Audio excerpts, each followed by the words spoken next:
Bom, acho que todos me conhecem, não sei, mas eu sou pastor há 32 anos, sou professor do Seminário José Manuel da Conceição em São Paulo há 16 anos.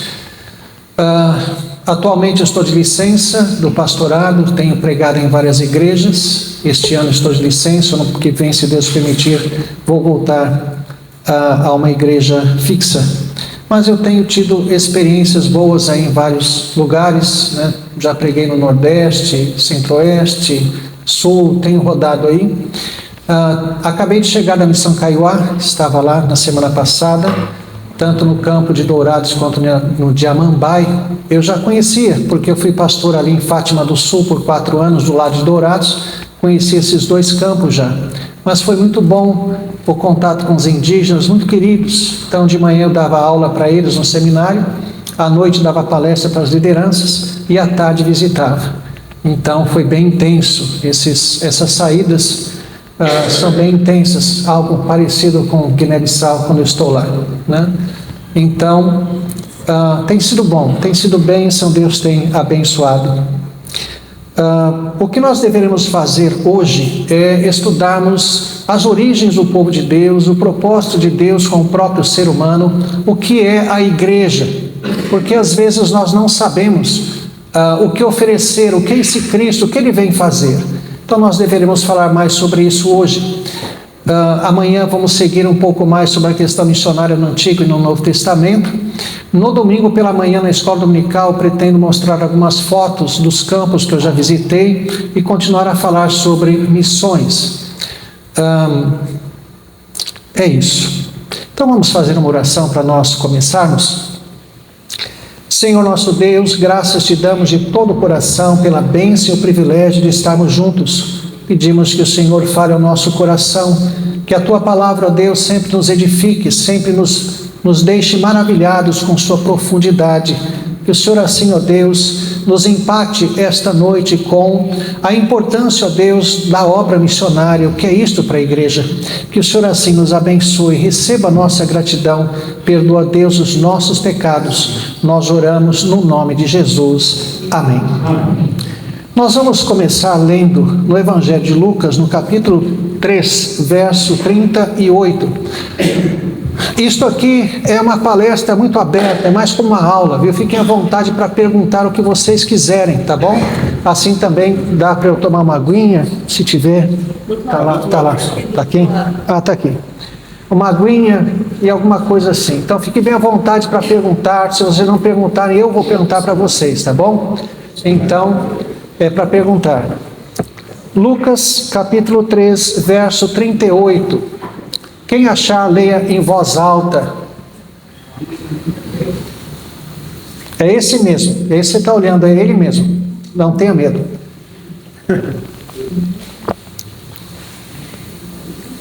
Cainã, filho de Enos, Enos, filho de Sete, e este, filho de Arão, filho de Deus.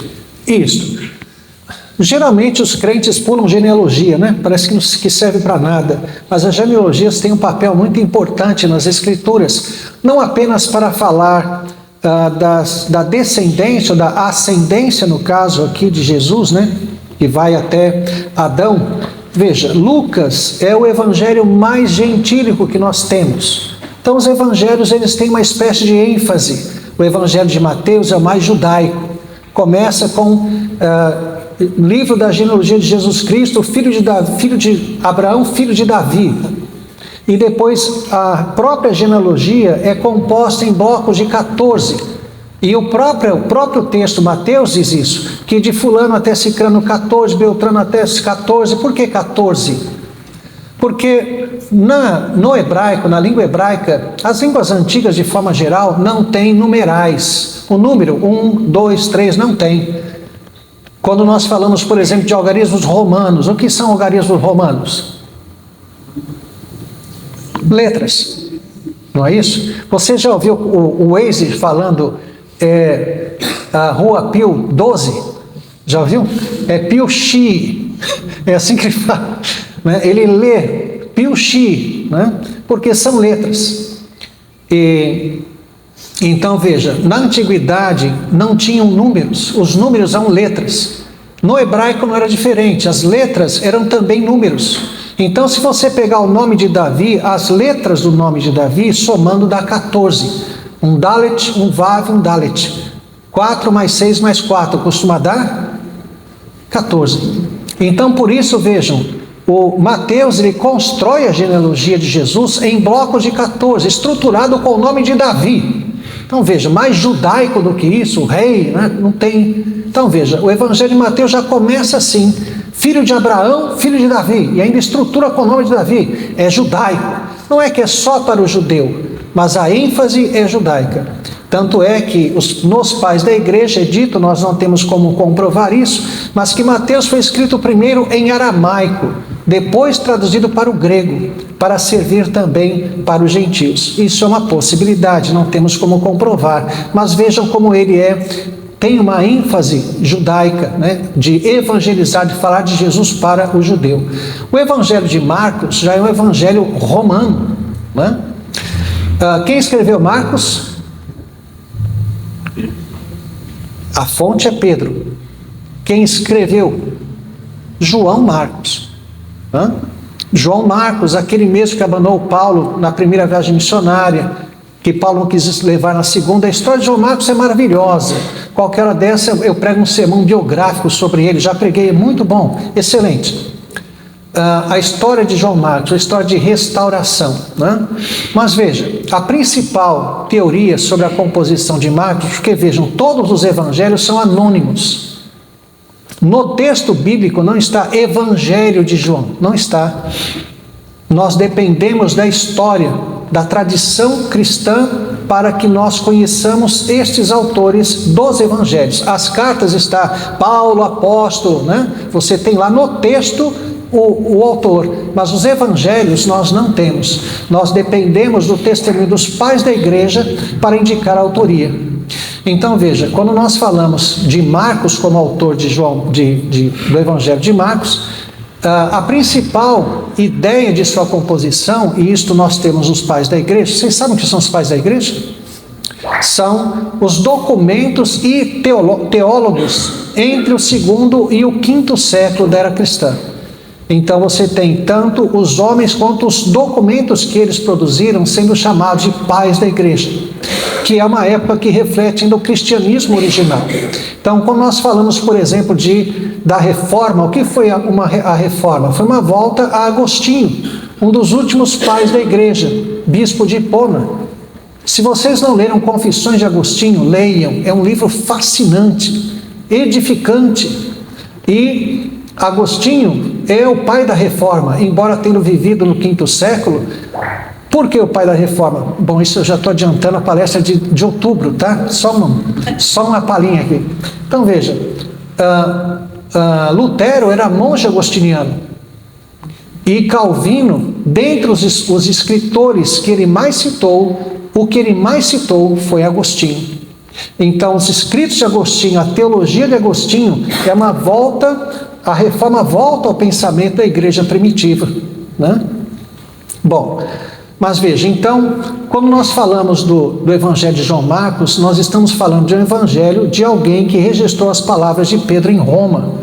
E isso é muito, vamos dizer, tem testemunhos internos, ou seja, provas no próprio texto, chamados latinismos. O que é um latinismo?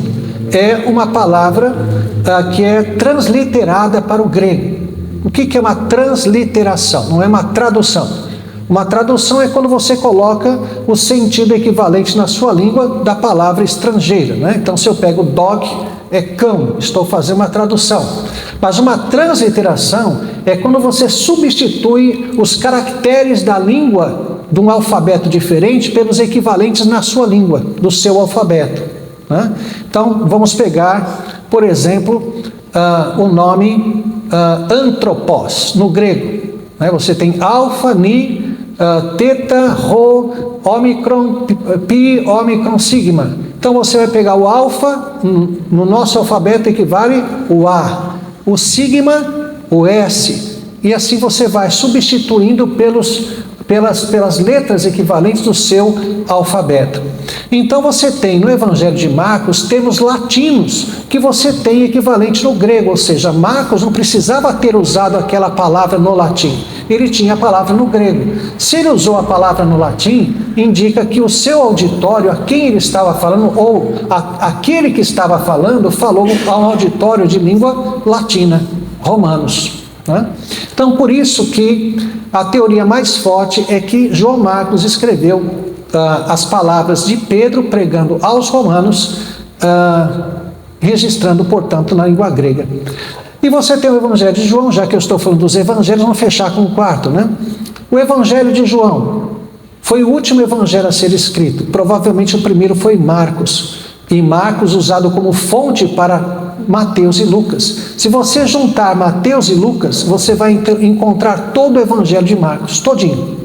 Se você juntar esses dois evangelhos, Mateus e Lucas. Então, é muito difícil você não concordar que Marcos foi usado como fonte para esses dois evangelhos. E se for usado como fonte, então ele vem primeiro.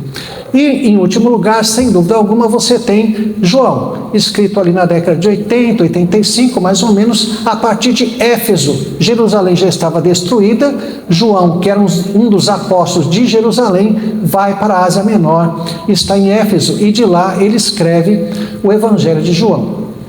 Qual o privilégio de alguém que escreve por último?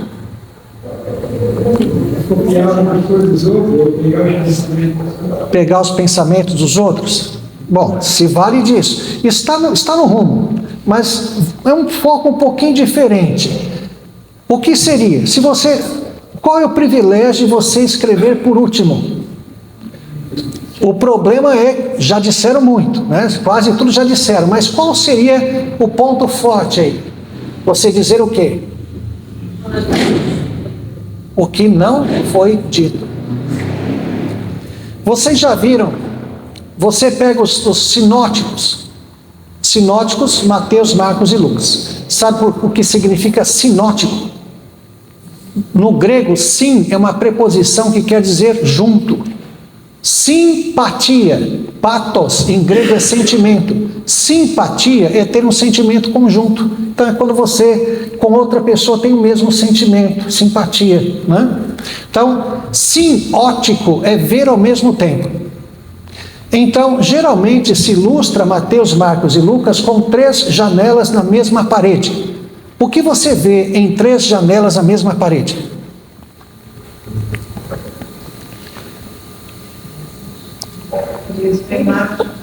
A mesma imagem. Entretanto, com ângulos diferentes. Então você tem eles falando da mesma coisa, mas eles se complementam para ampliar uma imagem em ângulos diferentes. Esses são os sinóticos.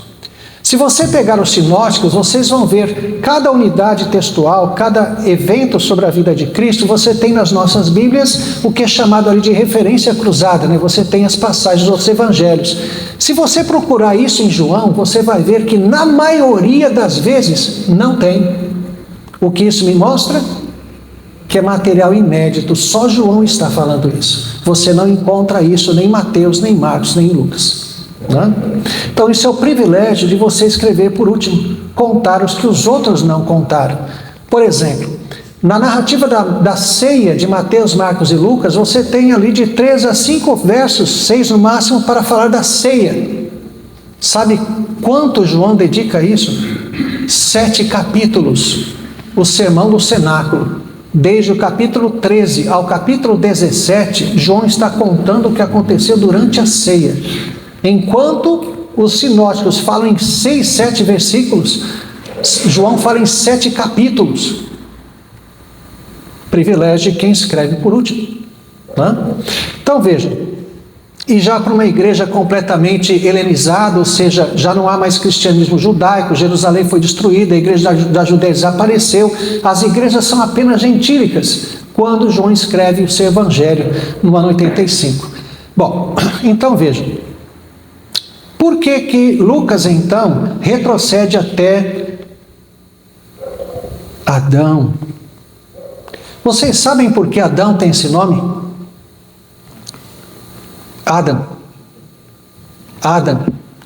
Ele vem de Adamá. né? Então, em hebraico, terra é Adamá. Você tira o A, fica Adam, o nome de Adão. O que é isto? Mostra que o homem é derivado da terra. O homem foi feito da terra.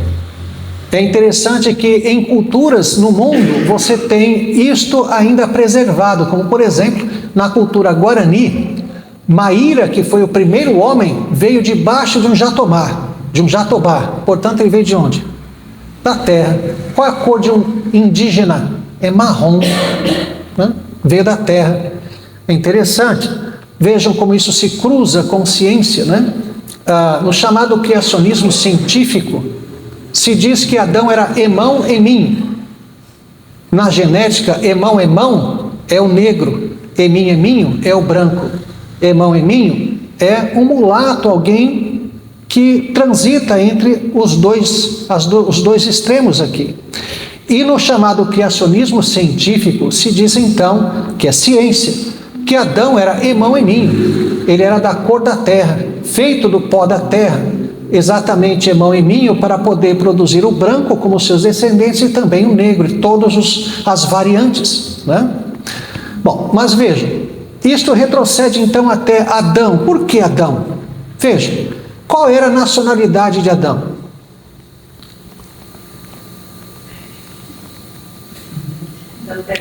Ele era judeu? Exatamente. Ele era filho de Deus. Por isso, meus irmãos, vejam, já desde o início nós temos que entender essa verdade que é tão clara e tão fundamental. Jesus não vem salvar judeus. Paulo chama Jesus de segundo Adão. Quem é o pai de Jesus?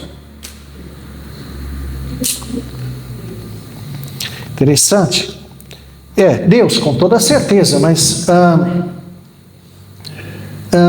certo.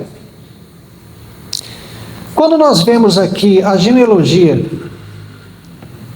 Mateus, aí capítulo 3, verso 23, o que se diz aí? Alguém leia em voz alta. 3, 23. Jesus tinha cerca de 30 anos de idade quando começou seu ministério. Ele era considerado filho de José. Isso. Olha que coisa interessante. Primeiro, por que Jesus começou o seu ministério aos 30 anos?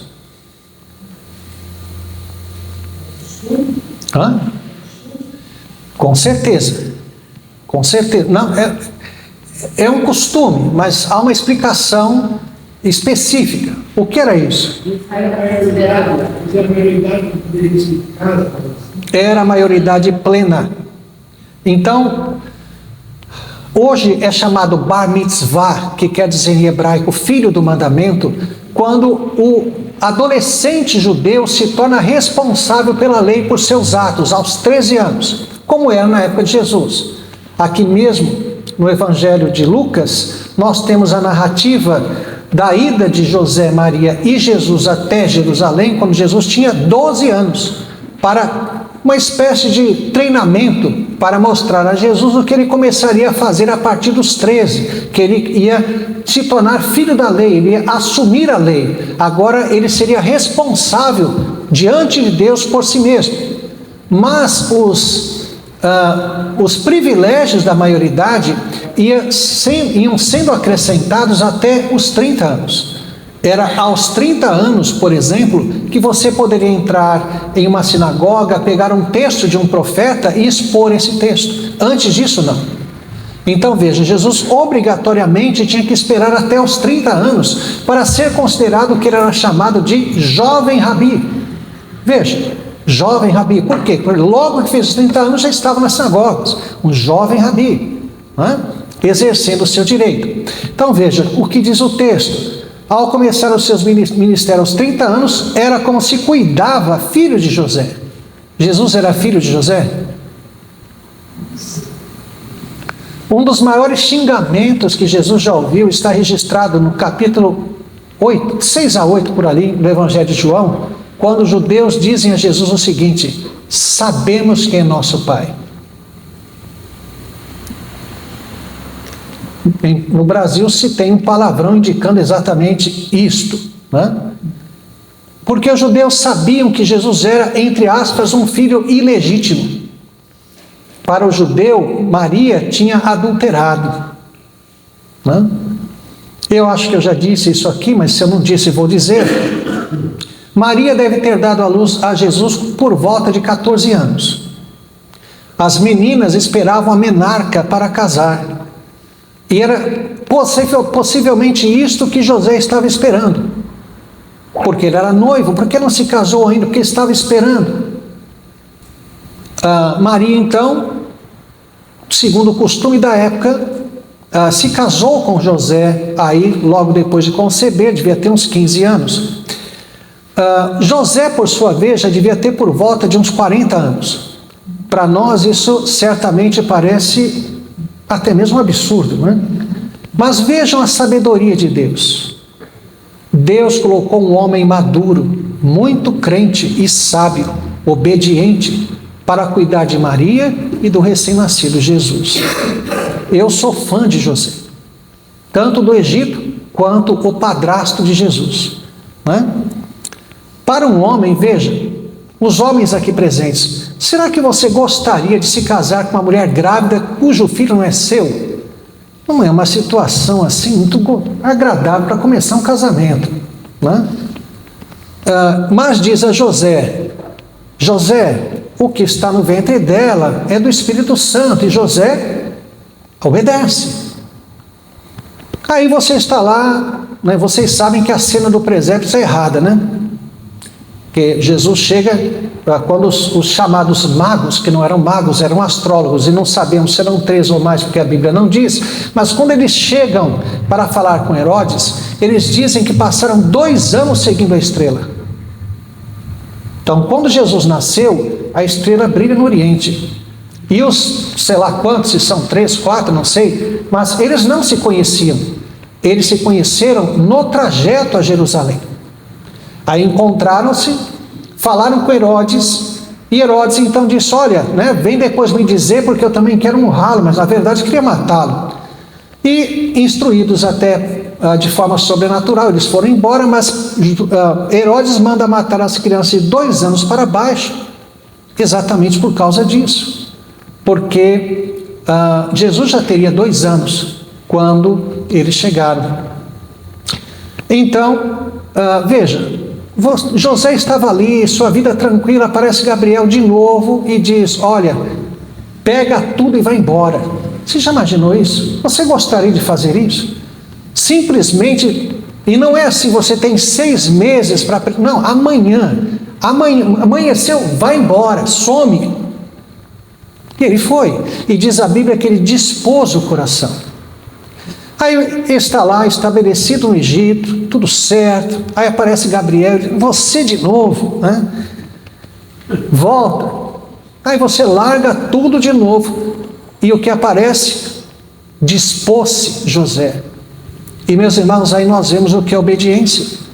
Obediência não é você fazer. O fazer é o resultado. A obediência se dá no coração. A obediência é a disposição da vontade.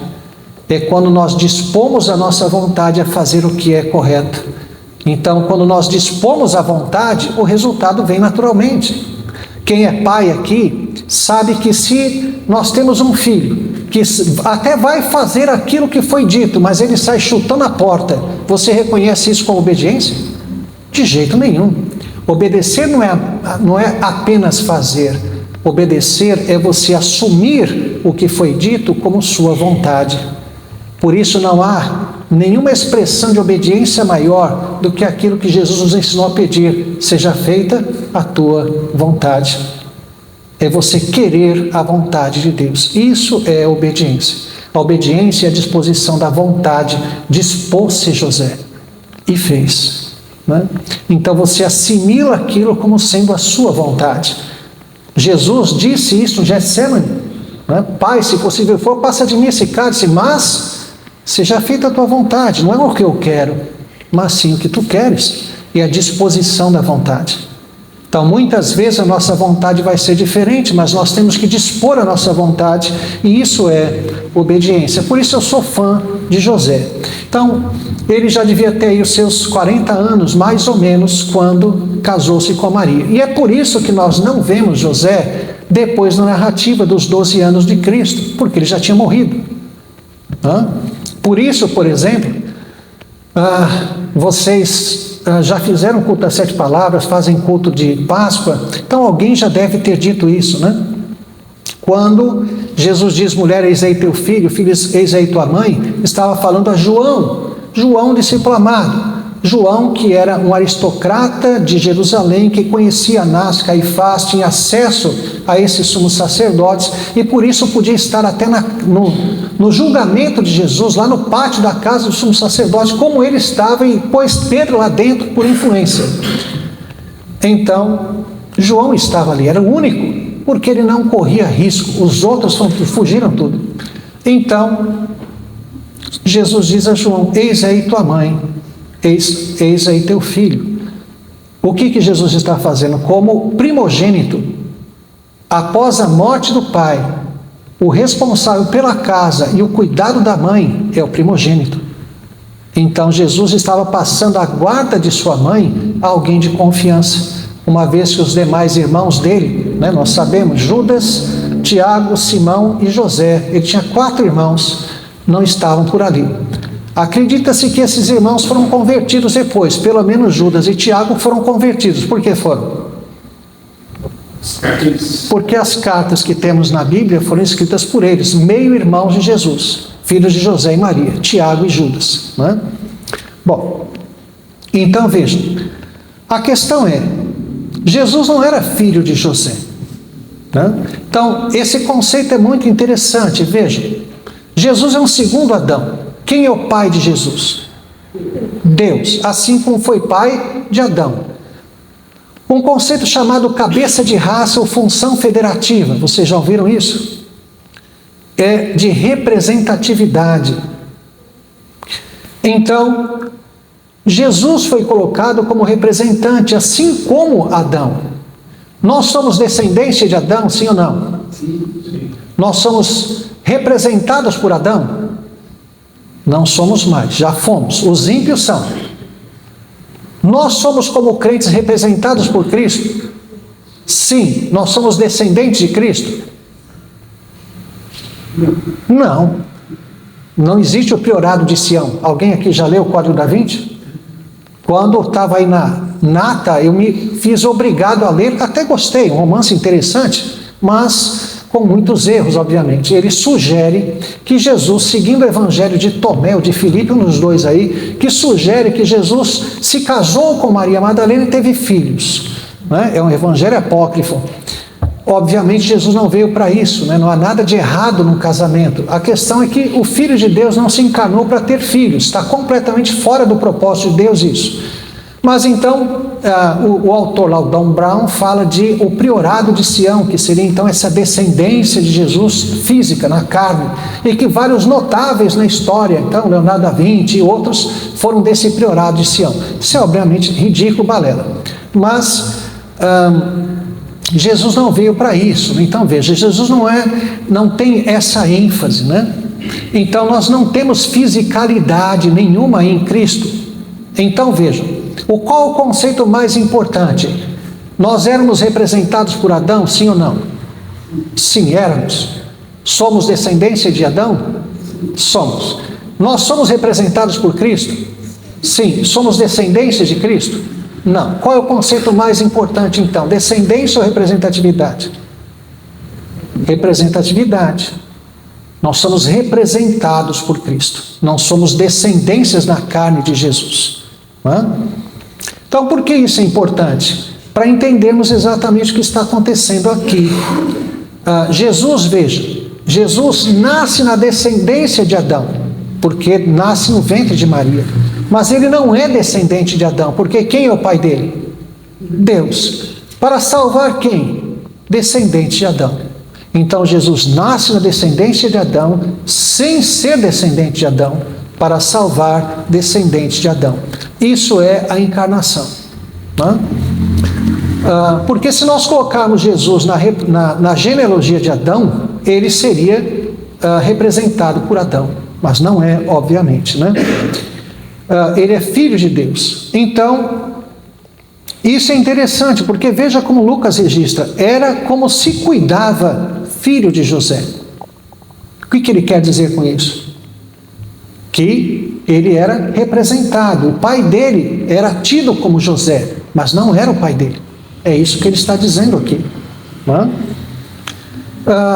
Então vejam, Jesus, ele é representado por José em sua paternidade, sem ser filho de José, porque é filho de Deus, tanto na carne quanto na divindade, né? Então vejam, Jesus é filho de Deus na divindade como na trindade, o Filho eterno, mas ele também é filho na carne, e é isto que eu quero mostrar para os irmãos, esse aspecto mais amplo da própria humanidade. Nós fomos criados família de Deus, não? Você sabia disso? Paulo, escrevendo aos Efésios, ele diz o quê? Vós sois família de Deus. E quando ele escreve aos Efésios dizendo isso, é muito interessante, nós vemos algo mais amplo, mais profundo. Por quê? No Antigo Testamento, nós temos textos quando Deus, ou onde Deus fala do povo como filho, né? Falando de pai, como seu pai, mas nós nunca tivemos no Antigo Testamento qualquer um que chamasse a Deus de pai. Ninguém. Veja, quando Jesus se dizia filho de Deus, os judeus diziam que Jesus blasfemava. Por quê? Qual era a questão? Onde estava a blasfêmia no pensamento judaico?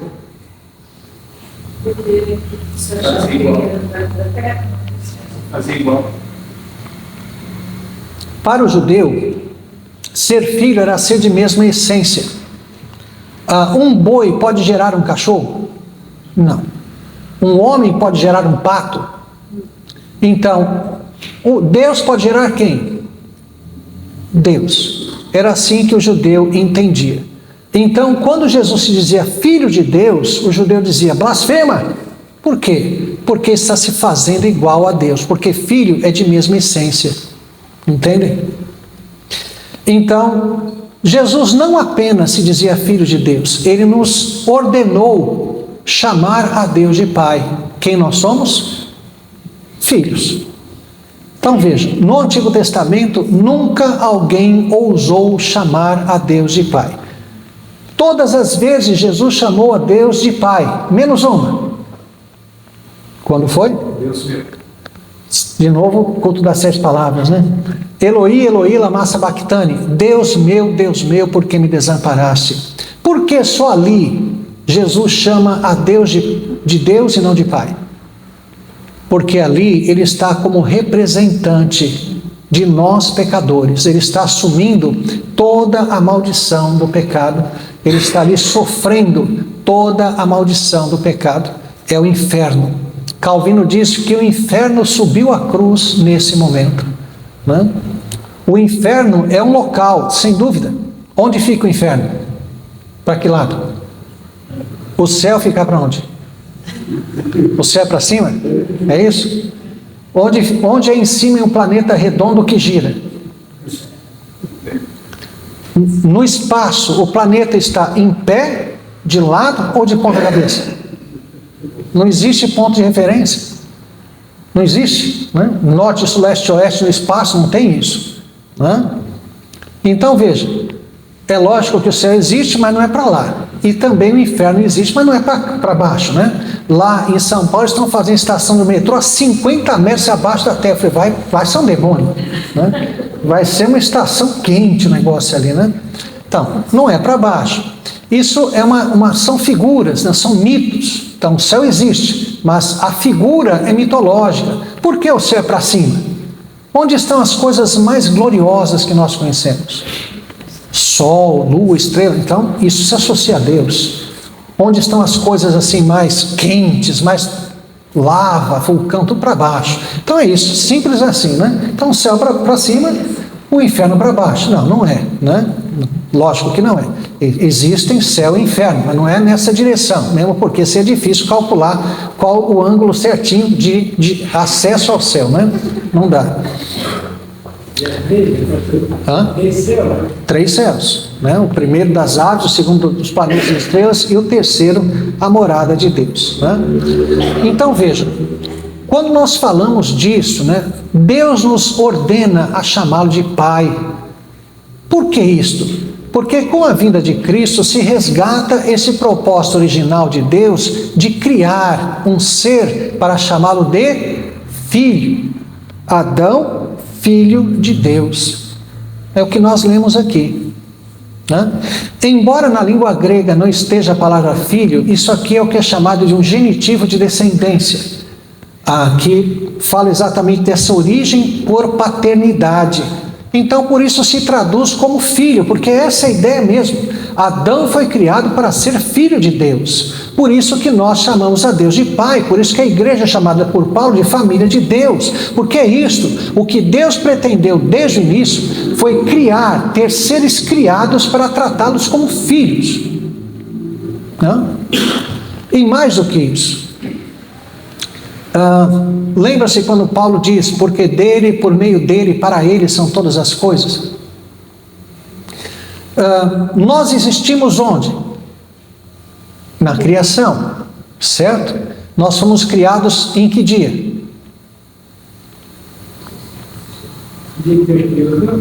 Isso, qual foi? No 6º dia. Deus criou o homem como o último ser a ser criado. Sabe o que isso significa? Deus criou tudo, todo este universo maravilhoso e diz para o homem, é para você. É isso. Né? Deus criou todo o universo e deu ao homem, é para você. Foi o último ser a ser criado. Qual foi o padrão que Deus usou para criar o homem? A sua imagem e semelhança. Não é? Sabe o que isso significa?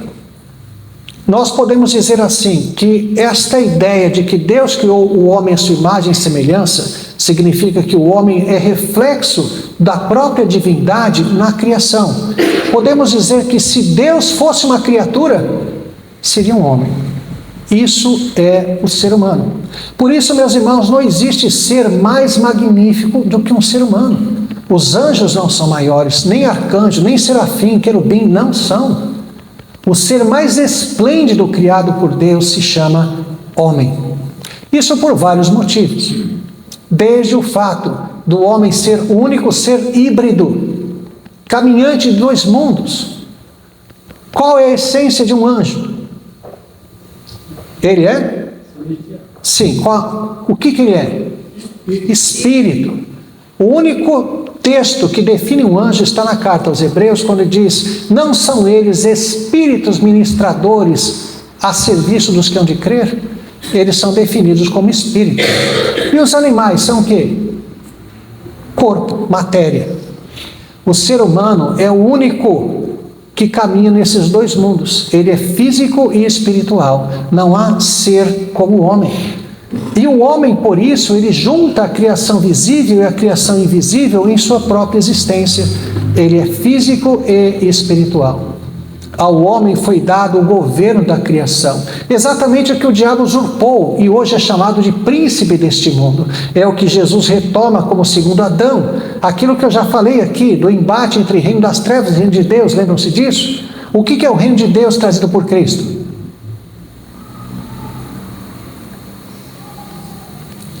As parábolas, em Lucas, o reino de Deus é semelhante a... O que é o reino de Deus? É a soberania de Deus sobre todas as coisas? Claro que não. Esse é o governo cósmico de Deus, né? Jesus não traz a soberania de Deus. Deus sempre foi soberano, sempre. O que foi isso? Deus deu a Adão o governo sobre todas as coisas. Crescer, multiplicar, encher a terra, sujeitar, dominar, é para você dominar. Deu o governo de todas as coisas. Mas quando então o homem desobedece a Deus e obedece ao diabo, ele passa este reinado para o diabo. O diabo usurpa o reinado do homem. Adão foi criado príncipe de Deus, para governar a criação em nome de Deus. O homem perfeito, como imagem e semelhança de Deus, tudo o que o homem fazia era a expressão da vontade de Deus perfeita. Era Deus governando através de Adão. Quando o homem prefere, então, uma vontade alternativa à de Deus, criar-se como Deus, que foi o que o diabo prometeu, como Deus sereis conhecidos do bem e do mal, então o homem se torna agora, entre aspas, autônomo. Ele quer governar-se a si mesmo, e nesse sentido ele apoia a revolta do diabo contra Deus. Ele se torna também revoltoso, e o diabo então assume a liderança da criação. Então aí você tem a definição do reino das trevas e do reino de Deus. O que é o reino das trevas?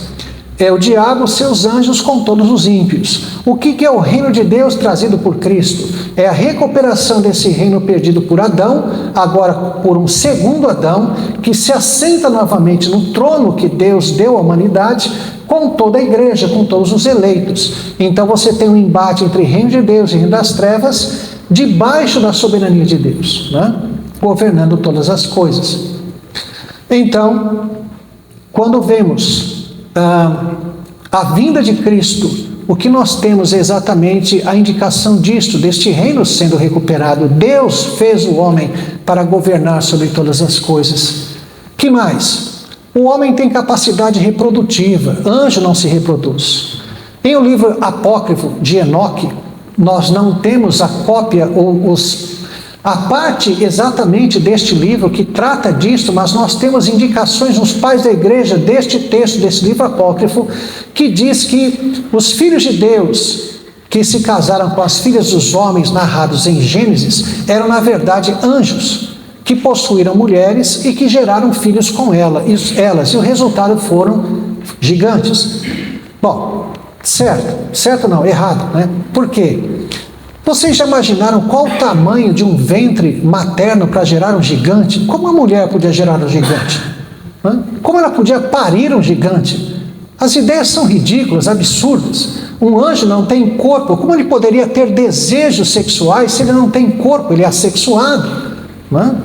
Eles podem assumir uma natureza humana, mas isso é uma aparência humana, mas eles não têm capacidade reprodutiva, nada disso. Então veja, ao homem foi dada esta capacidade, é o que é chamado de traducionismo, que é a capacidade de gerar um outro ser como ele.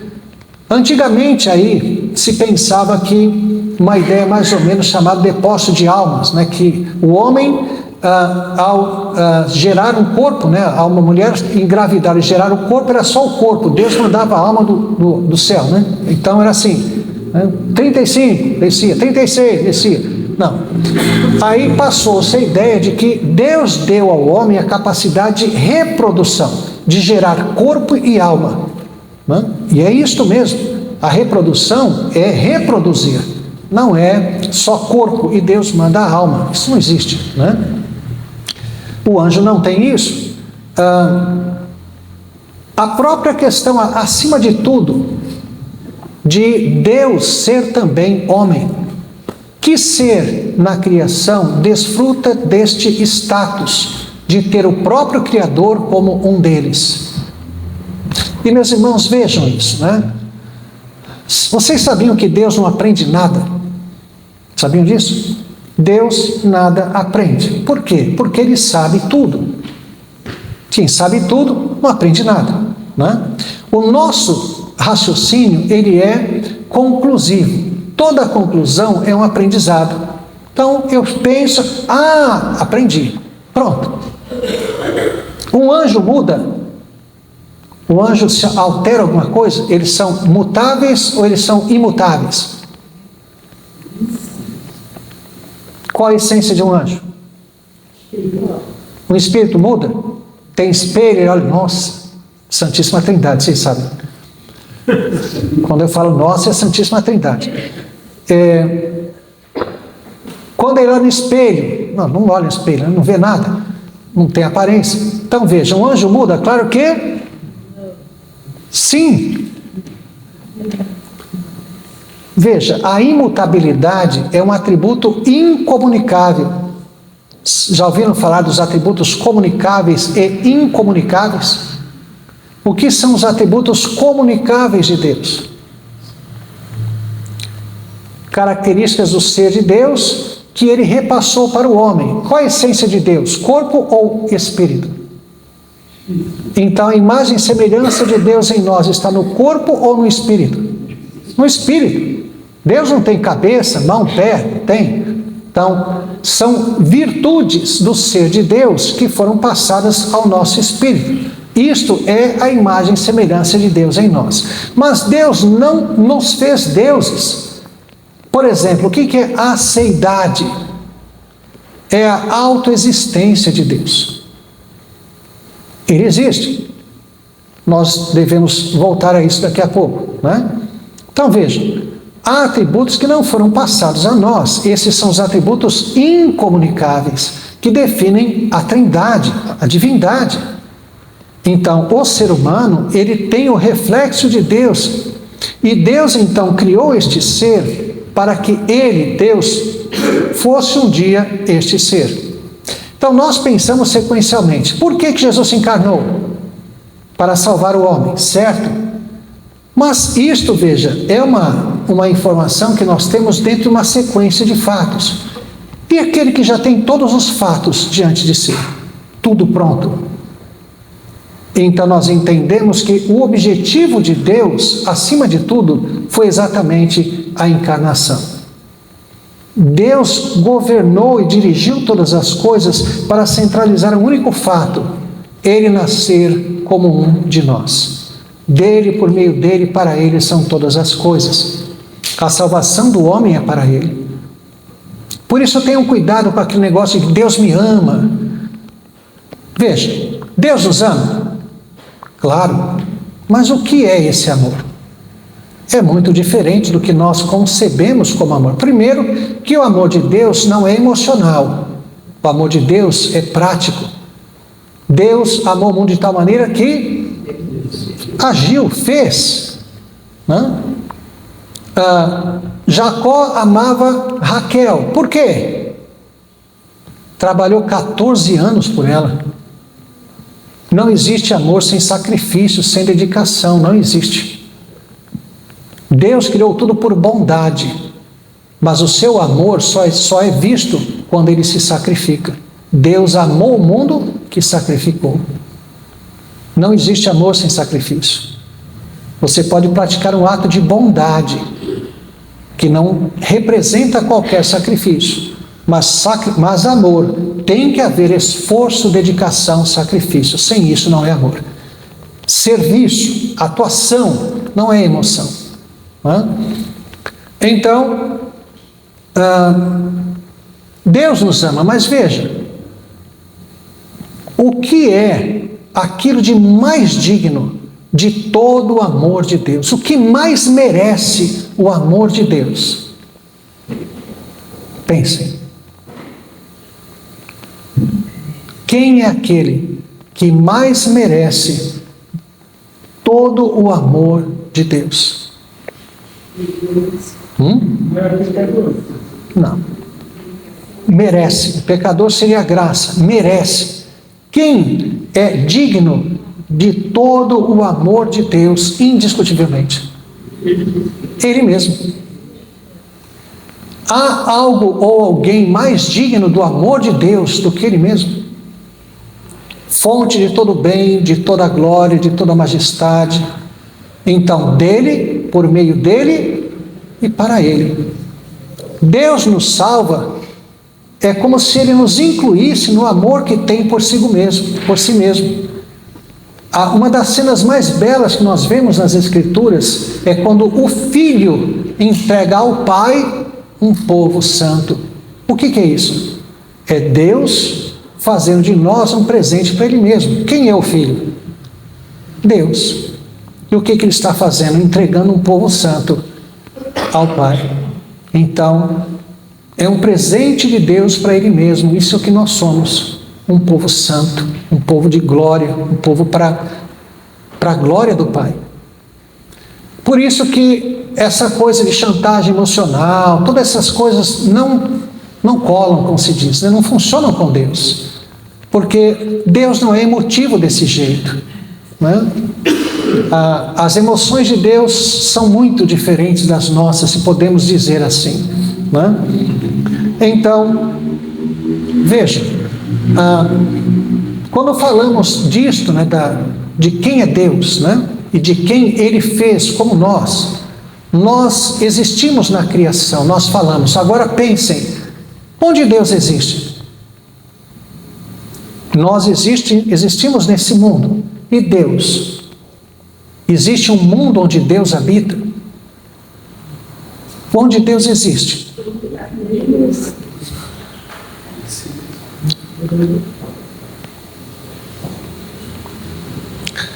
Deus é a própria existência. Ele existe. Só Ele existe. Onde nós existimos? Nele. Lembra-se de Paulo citando Epimênides lá no discurso do Areópago? Porque nele nós vivemos, existimos e nos movemos. Nele em quem?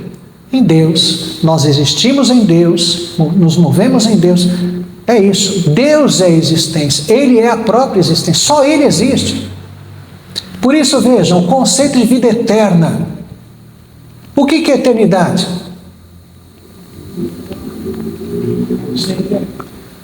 Sem tempo, certo. E vamos tentar especificar melhor. Como é que nós dizemos eternidade? O que é eternidade? Qual seria a definição mais simples de eternidade para nós?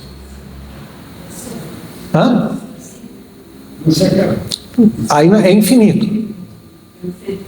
Para sempre é infinito. Não tem começo nem fim. Isso seria eterno, certo?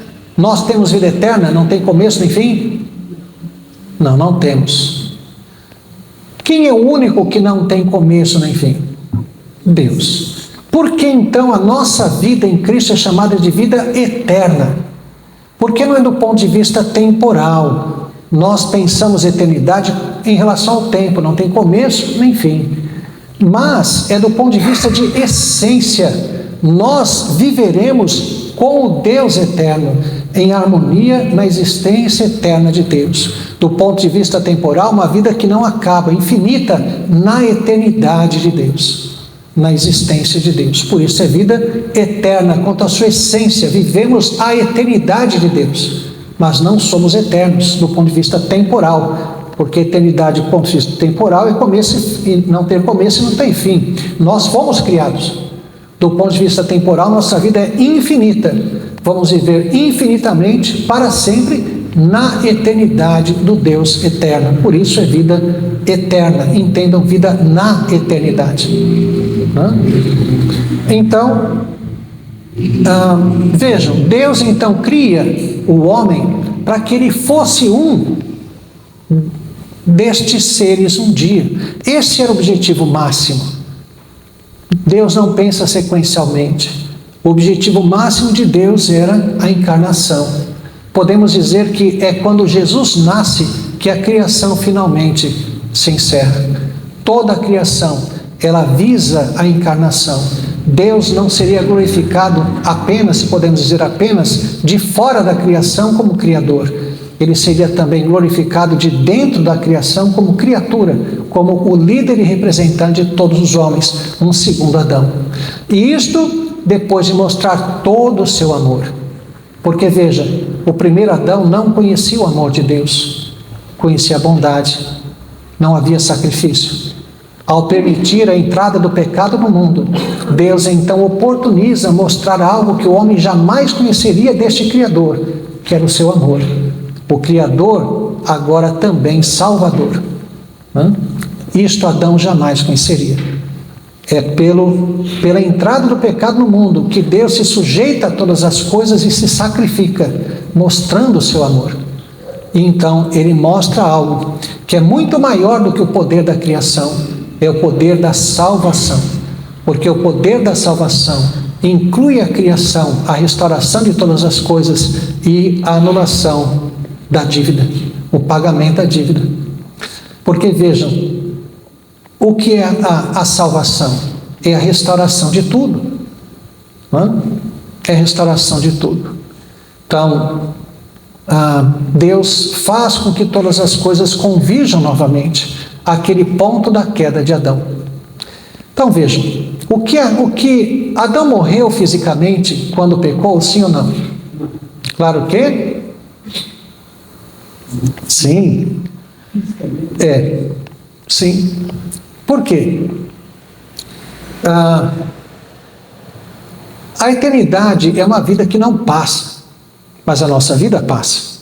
Então o que acontece quando o homem cai? Deus pega aquele ponto da eternidade e como que o estende, o estica.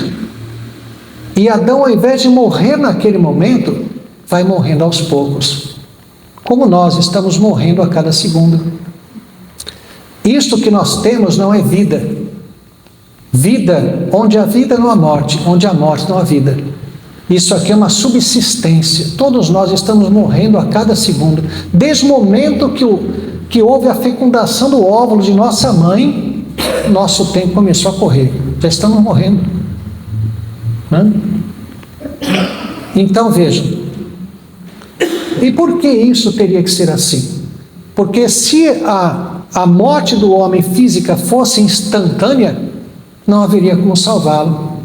Então Deus expõe para fora uma existência em parênteses onde tudo passa.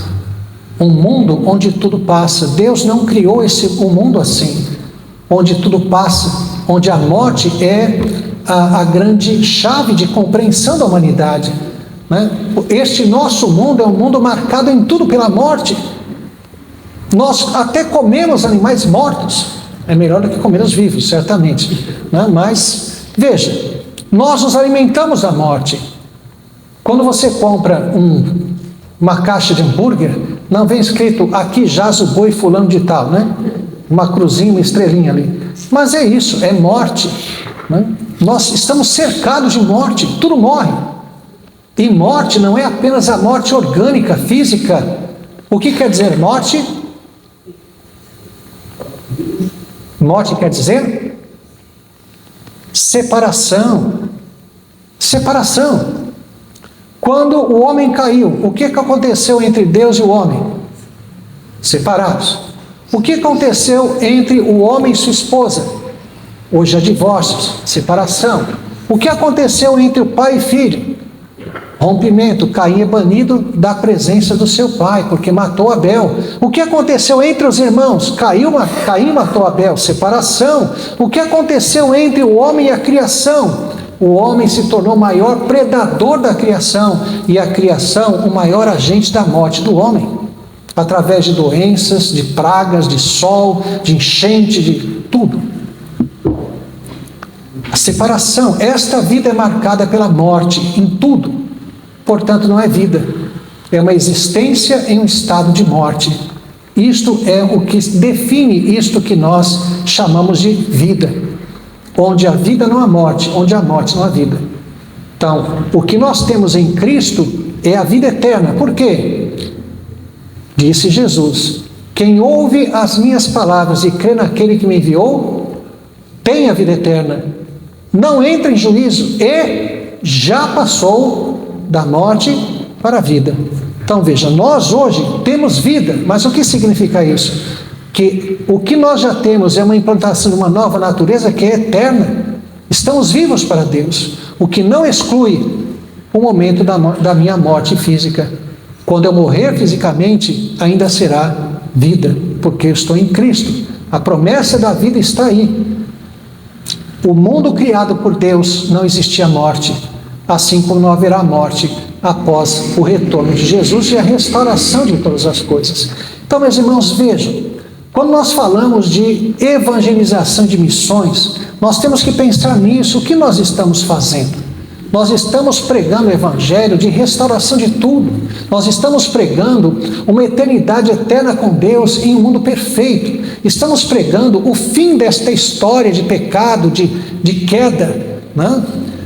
Para muitos crentes, há uma teologia pagã quanto à morte. Onde nós vamos passar a eternidade? Nós vamos morrer e vamos para onde? Para o céu. e vamos ficar eternamente no céu. Não é isso? Não é isso que a Bíblia diz. Quando há um ofício fúnebre, é muito comum ouvirmos o oficiante dizer: fulano não está mais aqui. A Bíblia não diz isso. Se você diz que o fulano não está aqui, você está negando a ressurreição. O homem é formado do quê? Corpo e alma.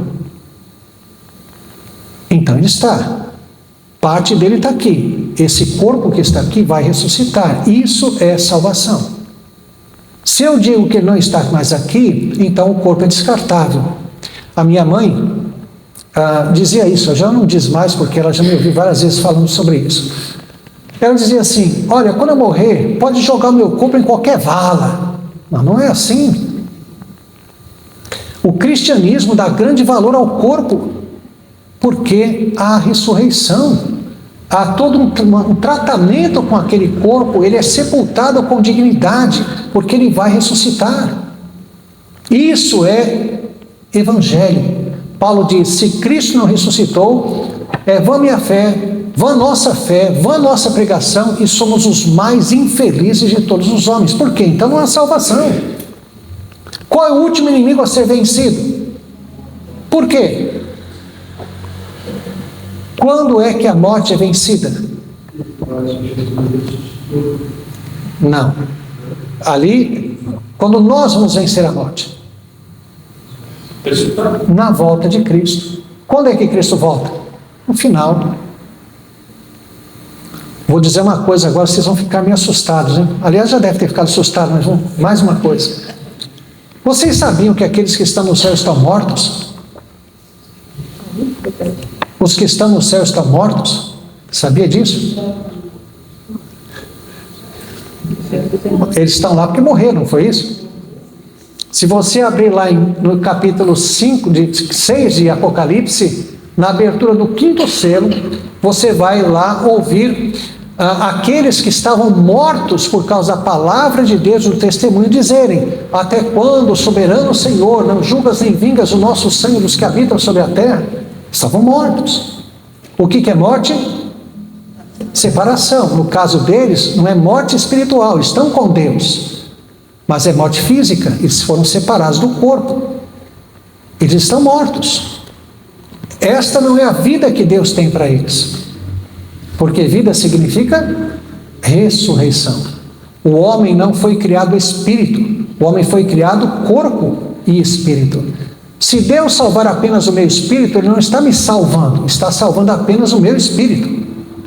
Por isso também essa coisa de pregar, salvar almas, não, Deus não salva almas, Deus salva homens, seres humanos. Não é? São expressões que nós usamos que não são bíblicas. Deus salva seres humanos. Quando Jesus ressuscitou, Ele era só espírito, não era isso? Se atirasse uma pedra nele, vazava, era assim? E Ele era assexuado, Ele não era um homem, era isso? Ele era um homem com o seu próprio corpo, a ponto de dizer para Tomé: põe a mão aqui. Isso é salvação. Meus irmãos, a mensagem que tomou os 4 cantos do mundo não era a mensagem: olha, você vai viver eternamente com Deus no céu. Isso todas as religiões pregam. Você morre e vai para algum lugar aí com seus deuses. O que distingue o cristianismo é a ressurreição. É dizer, a morte foi vencida. E a morte é vencida, não é eternizando a morte, vivendo espiritualmente. Não, é ressuscitando o corpo. Cristo ressuscitou para nos salvar. Ele abre o caminho. Enoque e Elias morreram.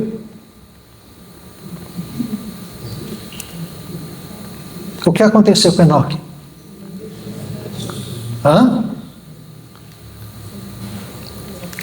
O que a Bíblia diz? O que aconteceu com Enoque? Ele foi arrebatado. O que aconteceu com Elias?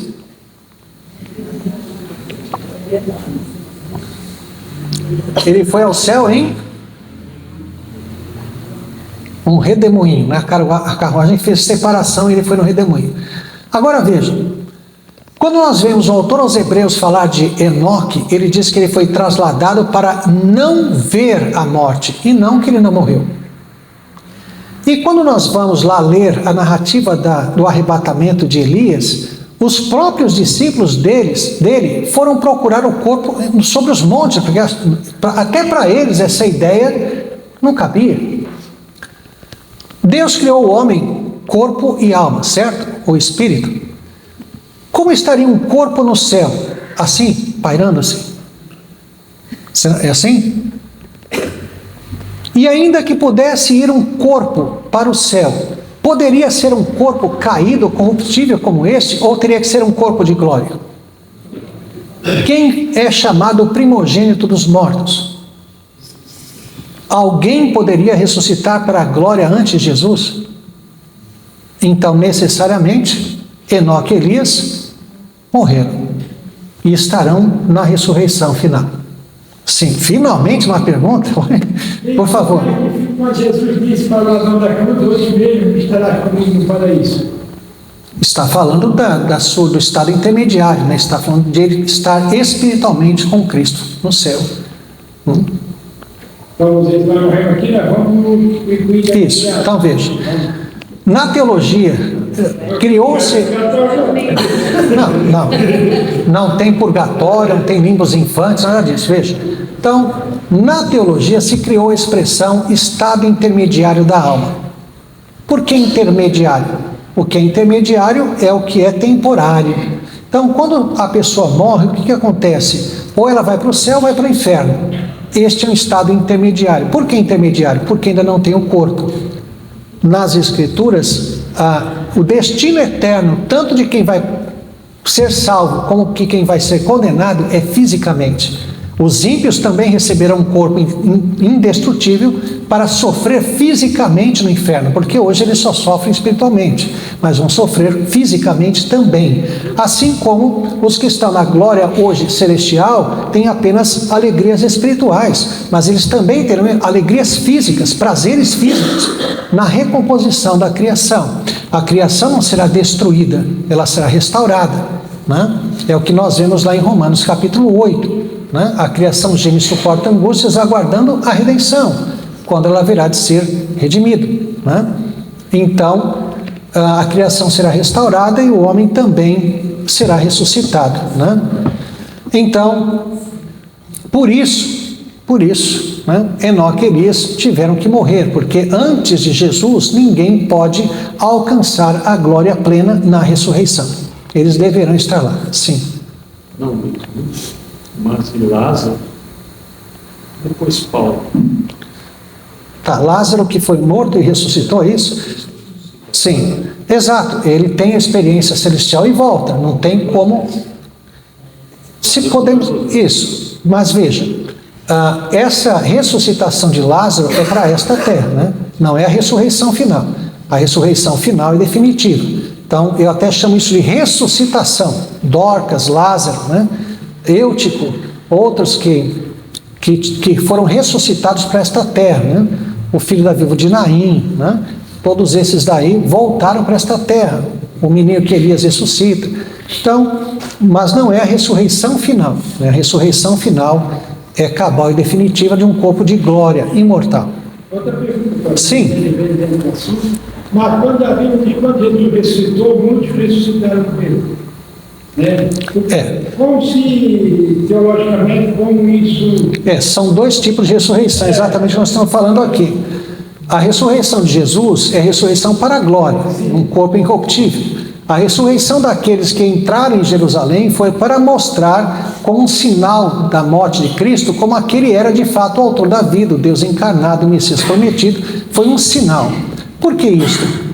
Veja, não há sinal, não há milagre maior nas Escrituras do que a ressurreição. Ressuscitar alguém, não há. Por isso que na própria palavra do rico e Lázaro, milagre, eu prometo, já estou terminando, viu? Já está acabando.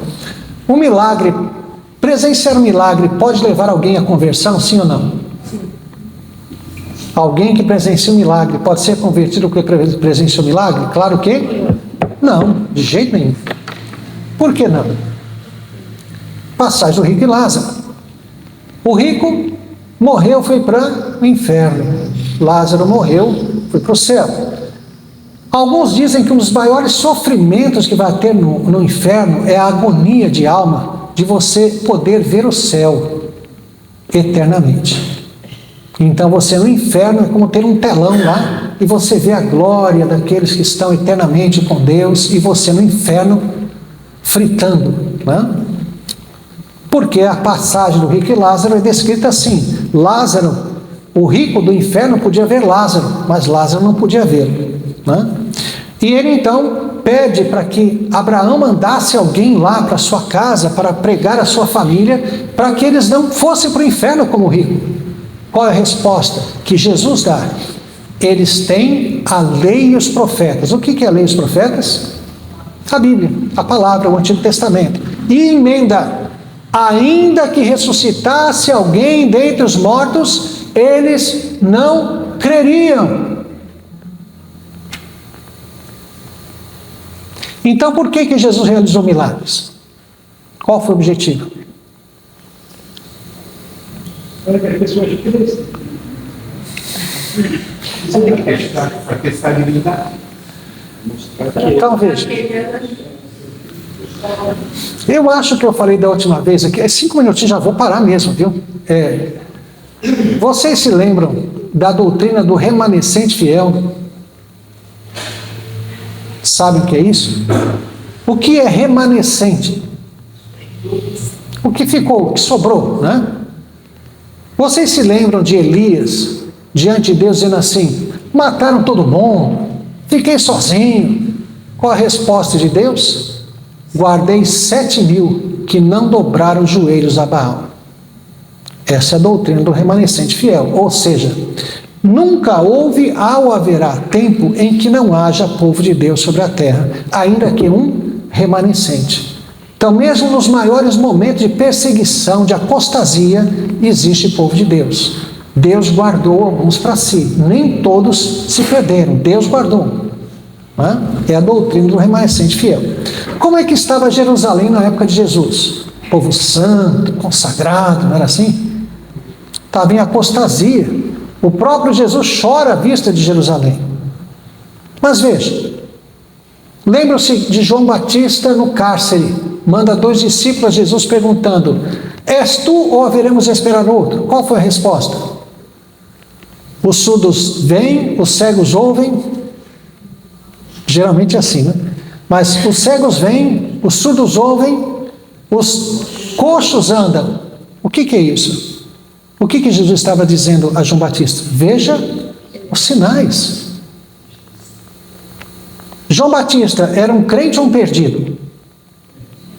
Maria, mãe de Jesus, será que Deus ia colocar uma ímpia para gerar o ente santo? E José? E os apóstolos? Tirando Judas, que está no fogo alto do inferno, certamente, né? Porque a Bíblia diz que está, né? Os apóstolos eram crentes? E aquela mulher sirofenícia que ouviu Jesus dizendo: mulher, grande é a tua fé, não era crente? Aquele centurião que ouve de Jesus: nem mesmo em Israel achei fé como essa, não era crente? Às vezes nós achamos que, por exemplo, aquele episódio da mulher que tinha um fluxo de sangue há 12 anos, ela foi convertida ali. Ela foi convertida ali ou foi exatamente a fé que a levou até Jesus? Então vejam, qual era o mecanismo? Se o povo de Israel, Jerusalém, estivesse fiel diante de Deus, e Jesus aparecendo, fazendo os milagres, o que aconteceria? Eles reconheceriam: esse é o Messias. Mas o povo estava desviado, mas havia o remanescente. Mas esse remanescente fiel, quando viu os sinais, o que aconteceu? Reconheceram e foram até Jesus.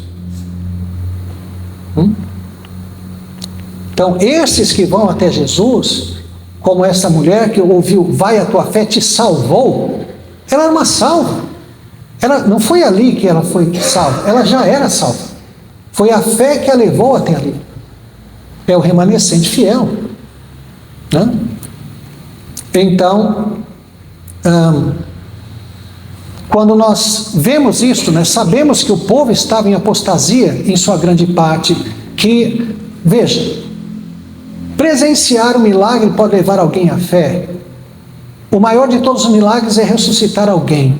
Acabou-se de se dizer que quando Jesus morreu, um dos sinais foi o quê? Mortos entraram vivos em Jerusalém. Por isso que a cidade se converteu, foi isso? Ninguém se converteu. A única coisa que causa conversão é a exposição à palavra segundo o toque do Espírito. Sem isso, pode presenciar o que for, o próprio Deus pode aparecer, não há conversão. O homem está morto. É necessário que haja a implantação de uma nova natureza, e só o Espírito Santo pode fazer isso. Um morto espiritualmente pode presenciar um milagre que for, ele vai ficar extasiado, ele vai ficar maravilhado, mas não vai crer. Não tem jeito. Nabucodonosor foi crente. Ele disse que não havia Deus como de Sadraque, Mesaque e Abednego, e que aquele que falasse contra aquele Deus seria morto e a sua casa ia virar entulho. Crente? Não. Ele simplesmente, como um idólatra politeísta, adorador de muitos deuses, reconheceu mais um. Só isso. Olha, mais esse Deus. Só isso. Nunca foi crente. Mesmo que o soldado romano que foi da morte de Cristo, este é verdadeiramente. Então, não dá para dizer, são poucas evidências, porque isso é uma declaração de fé. Agora, medir isso eu não conseguiria fazer. Não dá para saber. Né? Então nós temos alguns, né? Não vou entrar, amanhã eu vou entrar nisso. Sim. O evangelista João diz que Jesus fez muitos sinais e estes foram escritos, registrados para que creias que Jesus é o Cristo de Deus. Isso. Esses sinais aí são milagres ou são... É para autenticar o Messias, para mostrar quem ele é, né? Agora veja, o que João está fazendo não é apenas falando de milagres, é um evangelho, é uma mensagem, é palavra de Deus onde você tem a narrativa de milagres. Então são coisas distintas. Uma coisa é você ter um evangelho que é palavra de Deus inspirada pelo Espírito Santo para comunicar a salvação. Outra coisa é você ser um ímpio e presenciar um milagre. São coisas bem diferentes, né? Bom, só para fazer o fechamento, então, meus irmãos, vejam isso. O que nós pregamos é isto: é salvação, ressurreição, restauração de todas as coisas. É algo muito maior, mais amplo. A salvação de uma pessoa faz parte de todo um mosaico de algo muito maior, algo eterno, algo que nem olhos viram, nem ouvidos ouviram, nem jamais penetrou em coração humano.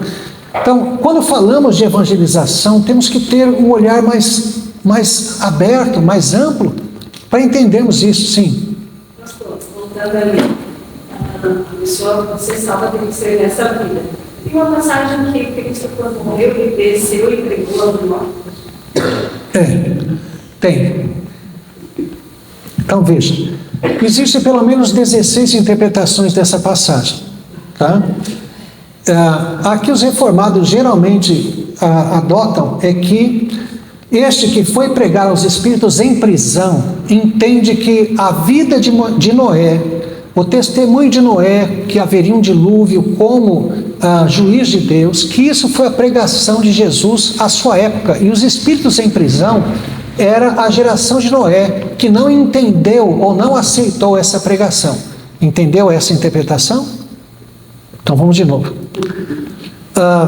Os espíritos em prisão não seriam pessoas mortas, seria a geração de Noé, que não aceitou, não reconheceu, não concordou, não aceitou a pregação de Noé. Qual era a pregação de Noé? Quanto tempo Noé levou para construir a arca? 100 anos. 100 anos. Então veja. Bom, eu vou explicar, tá? Então vamos lá. Na época do dilúvio não chovia, né? É uma sugestão muito forte, não chovia até o dilúvio. Por que não chovia até o dilúvio? Qual foi o sinal da aliança com Noé? O arco-íris. O que é o arco-íris? É o reflexo das 7 cores do espectro da luz solar nas gotas de água. Se não houver água, não tem arco-íris. E o arco-íris fica onde? No céu. Então só tem arco-íris se chover. Se não chover, não tem arco-íris. Então, se Deus colocou naquele momento o arco-íris, é porque não chovia, né? Ah, mas como é que a terra... Bom, quando nós vamos lá para Gênesis, no Éden, nós vemos que todas as noites caía um orvalho e regava a terra. Então, alguns estudiosos sugerem que, até veja, logo após o dilúvio, cai a longevidade do ser humano, né? Metusalém viveu 950, 70, não sei o que lá, tudo 900 para cima, né? Aí você vai para Noé, você vai caindo para 300, Abraão 175, aí quando chega em Moisés já é a nossa expectativa de vida, né? Moisés escreve o Salmo 90, o único salmo escrito por ele, que diz que a vida do homem chega até 70 anos, vai em vigor até 80, que passa disso é câncer enfado, que é a nossa expectativa de vida.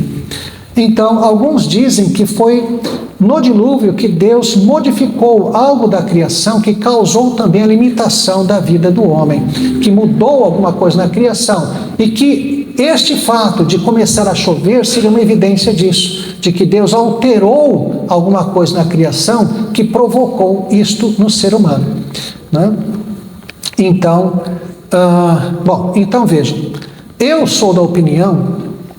Quem é o Senhor do inferno? Deus.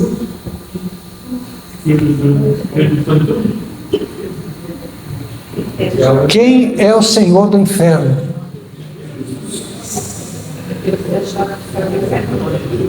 Perguntei primeiro, mas... Claro que é. É Deus, lógico, né? Tem que ser, claro que é. E o inferno é um lugar de justiça, de santidade. Por isso é que os ímpios vão sofrer lá. Se fosse um lugar de impiedade, seria o paraíso dos ímpios, né? Deus é o Senhor do inferno, e no inferno ele exerce juízo, justiça, né? Eternamente. Onde Deus se manifesta pessoalmente é santidade pura.